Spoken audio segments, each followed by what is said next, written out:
Dr. Michelle Reeves had kind eyes and an office that smelled like vanilla and old books. She was a gender therapist. The words still felt foreign on my tongue when I'd asked Mom to help me find one. "So, Jade," she said, settling into her chair. "Tell me about your vacation." I told her everything.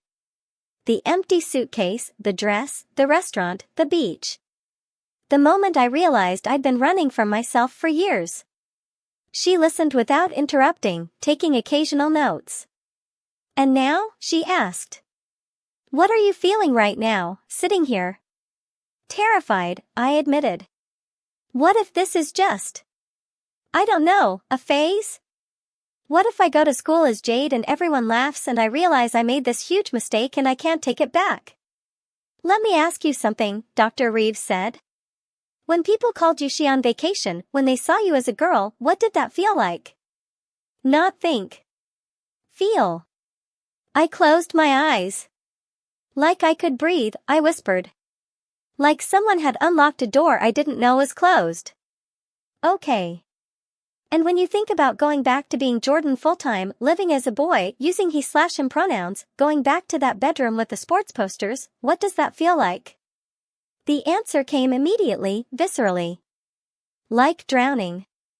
Dr. Reeves nodded slowly. "Jade, gender isn't about being 100% certain. It's about listening to what makes you feel alive versus what makes you feel like you're disappearing.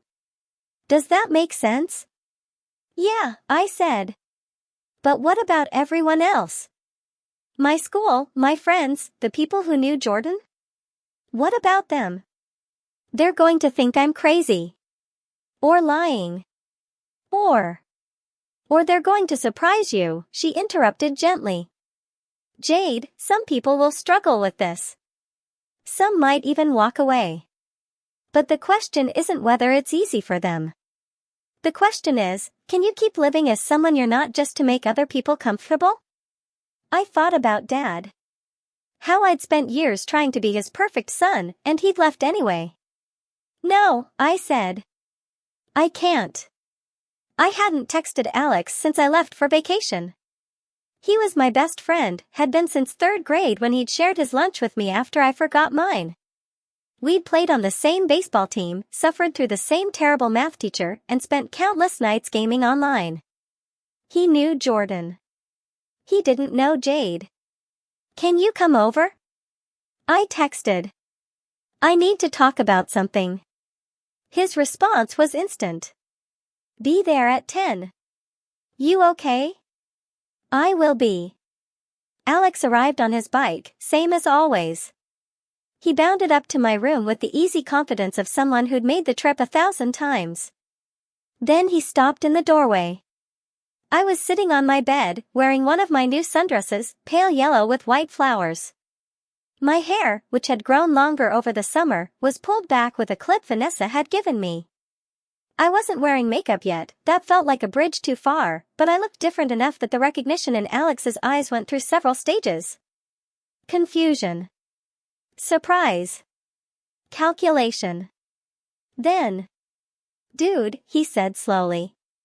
"Is this like a TikTok thing? Are you filming something?" "No." My voice shook. "Alex, can you sit down? Please?" He sat on my desk chair, eyes never leaving me. "My name is Jade," I said, the words coming out in a rush. Or, I want it to be. I'm trans. Or maybe I am.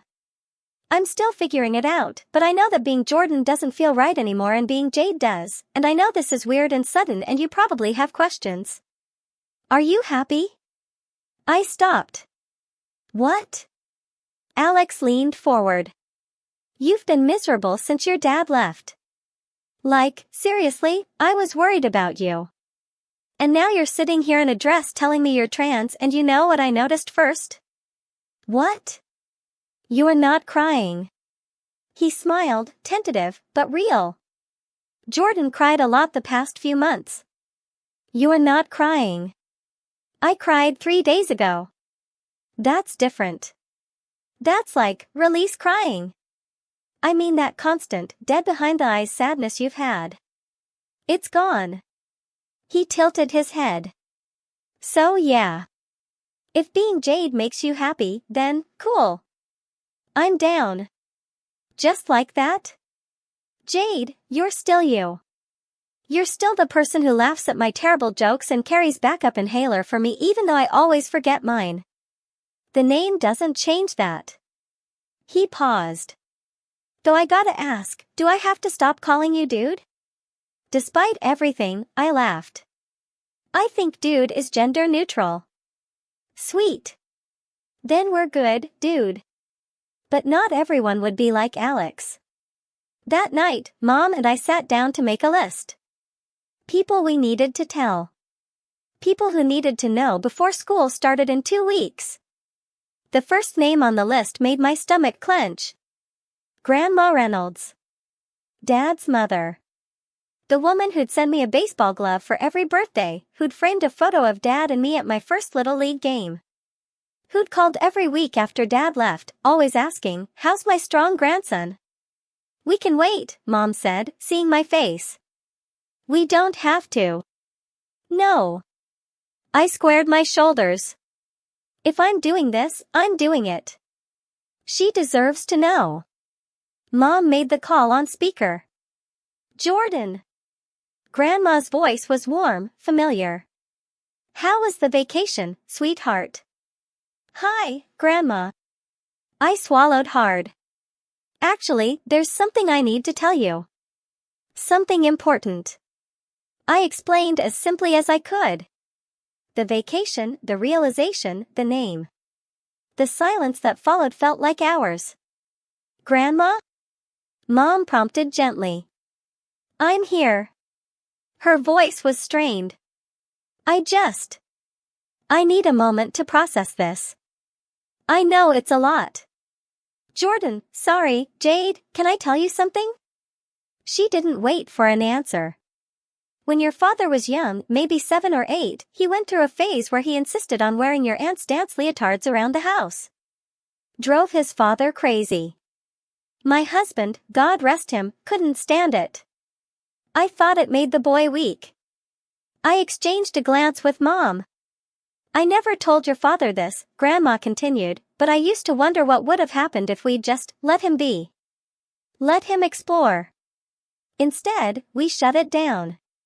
Made him feel ashamed. And he grew up to be a man who couldn't handle his own son's emotions, who ran away when things got hard." Her voice cracked. "I won't make that mistake twice. If you say you're Jade, then you're Jade. And I love you just the same." I couldn't speak. "Now," Grandma said, tone shifting to practical, "we need to go shopping. Those photos Vanessa posted showed some very questionable fashion choices. My granddaughter needs a proper wardrobe." Mom was crying. I was crying. "Thanks, Grandma, I managed. Thank you, sweetheart. For trusting me. And for being brave enough to be yourself. Dr. Reeves had given me homework, write a letter to Jordan. Dear Jordan. I don't hate you. I need you to know that. You weren't a lie or a mistake. You survived. You were what Dad needed you to be. What the world expected. You were armor I wore for so long I forgot I was wearing it. But you were also drowning. Suffocating. Trying so hard to be enough for people who were never going to stay. I'm not saying goodbye to you completely. The parts of you that loved basketball, that made stupid jokes with Alex, that could spend hours reading fantasy novels, those parts are still here. Still me. I'm just letting go of the parts that hurt. The parts that were performing masculinity like a role in a play I never auditioned for. So thank you, Jordan. For getting me this far. But it's Jade's turn now, Jay. I folded the letter and put it in my desk drawer. Then I pulled down the sports posters, one by one. You don't have to decide today, Principal Morrison said. She was younger than I expected, with purple-framed glasses and a pride flag pin on her blazer. But we do need to know before the semester starts how you want us to handle this. Mom, Vanessa, and I sat in her office, the air conditioning humming overhead. Handle what, exactly? I asked. Your records, your name in the system, which bathroom you'll use, whether you want to make an announcement or just start fresh. She leaned forward. Jade, this school has had trans students before. We have protocols. But every situation is unique, and you get to decide what feels right. I looked at Mom. She squeezed my hand. I want to come to school as Jade, I said. Use she/her pronouns. I don't want to make a big announcement, but I don't want to hide either. If people ask, I'll tell them. Principal Morrison nodded. And your classes? Some of your teachers knew you as Jordan. Then they'll learn my new name. I said it with more confidence than I felt. I'm not ashamed. Good. She smiled. Because you shouldn't be. Jade, this is going to be an adjustment for everyone, for you most of all. There will be hard days. But I promise you, this school will support you every step of the way. I couldn't sleep. My room looked different now, posters replaced with art prints Vanessa had helped me choose, the trophies packed away, new clothes hanging in the closet. It was becoming Jade's room, slowly. But tomorrow, Jade had to walk into that school. Had to face the hallways, the whispers, the stares. Had to be seen. My phone buzzed. Alex, you awake? Me, can't sleep. Alex, meet me outside.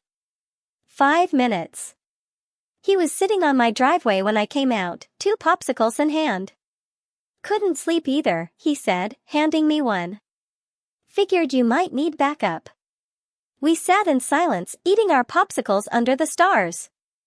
I'm scared, I finally admitted. You should be, Alex said. This is scary. But you know what's scarier? What?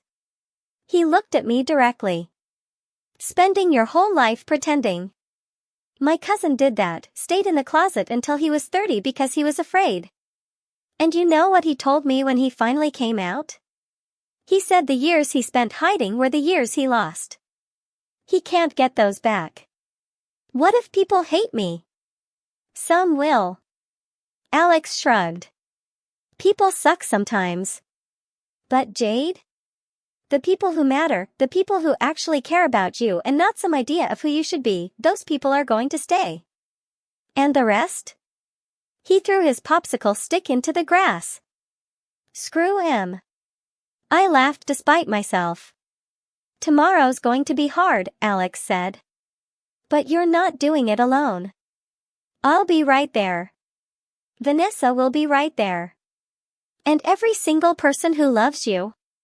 We're all right there. Thanks, Alex. Anytime, dude. I stood in front of my mirror, dressed in jeans and a simple lavender blouse, not too feminine, not too bold. Just me. My reflection stared back. This was it. No more vacation. No more practice. This was real. You ready? Vanessa called from downstairs. I picked up my backpack, took one last breath, and walked out of Jordan's room for the last time. Ready, I said. And for the first time in my life, I meant it. The parking lot was already half full when Vanessa pulled in. Students clustered in groups, laughing, comparing schedules, living their ordinary first day back lives. Nobody knew that mine had completely changed. You don't have to get out yet, Vanessa said softly. We can sit here as long as you need. Through the windshield, I watched them. Girls I'd known since middle school. Guys from the baseball team. Teachers heading toward the main entrance with their coffee and their lesson plans. In 5 minutes, they'd all know. If I don't go now, I never will, I said. Vanessa reached over and squeezed my hand. Then let's go introduce them to my sister. The whispers started immediately. Not loud, just that shift in energy when people notice something different. Heads turning. Voices dropping. The universal sound of gossip is beginning to spread like wildfire. Is that Jordan Reynolds? No way. Oh my God. Did he? Did she? I kept my eyes forward, focusing on my locker. Locker 247. Same as last year. Except last year, Jordan had opened it. Today, Jade would. Jade! Alex appeared at my side, slightly out of breath. Okay, so I may have accidentally told Marcus, who told his girlfriend, who told literally everyone, so, yeah. People know. Great, I muttered, spinning my combination lock. But hey, most people are cool with it. I mean, there's some jerks making jokes by the gym, but Marcus already told them to shut up, and... Jade Reynolds? I turned. Sarah Chin stood behind me, her perfect ponytail swaying as she tilted her head. Sarah Chin, who'd been in my English class sophomore year. Sarah Chin, who I'd had an awkward, unrequited crush on before I understood why I could never quite make it feel right. Hi, Sarah, I said carefully. I just wanted to say. She glanced at her friends, then back at me. You look really pretty. And brave. And I think it's cool that you're being yourself. She walked away before I could respond. Alex grinned. See? Told you.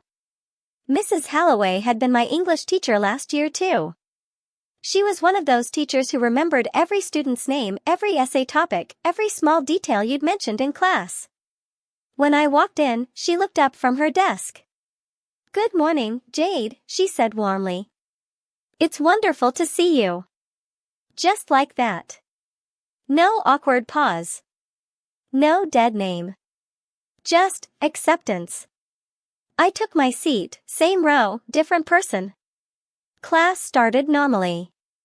Syllabus review, summer reading discussion, the usual first day routine. Then Mrs. Halloway stopped mid-sentence. Before we continue, I want to address something. We have students in this school who are going through changes, discovering who they are, and choosing courage over comfort. If I catch anyone, and I mean anyone, disrespecting or bullying someone for being themselves, you'll answer me. Are we clear? The class murmured agreement. She looked directly at me and smiled. I blinked back tears.